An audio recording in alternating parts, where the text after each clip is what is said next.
Hi டாமிட், நல்லா இருக்கீங்களா? Big pass பார்த்தேன். தலைவர் கலக்கி இருந்தார். பயங்கரமாக இருந்துச்சு. என் ஒய்ஃப்கிட்ட சொன்னேன், நானும் பிக் பாஸ் போகட்டான்னு.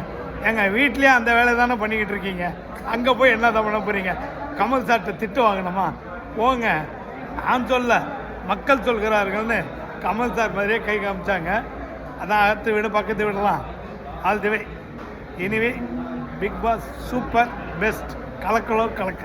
இப்பெல்லாம் சொல்கிறாரு, தன்னடக்கமாக சொல்கிறாரு. எனக்கு தெரிஞ்ச அடுத்த சீசனில் இவர் எதிர்பார்த்தாலும் எதிர்பார்க்கலாம். ஓகேவா? என்னை மாட்டி விட்றாருங்க. அந்த மாதிரிலாம் எதிர்பார்க்காதீங்க. இவங்கெல்லாம் கலக்கிட்டாங்க. நாங்கள் கடைசியாக இருக்கோம், ஒரே குழம்பா இருப்போம். இவங்கெல்லாம் தெளிவாக பண்ணிட்டாங்க. இப்போ பாருங்க நாயக்கரையா, அடுத்த சீசன் நான் வரட்டா? உங்களை கலாய்க்கிறீங்க, நான் அன்பாக கேட்குறேன்.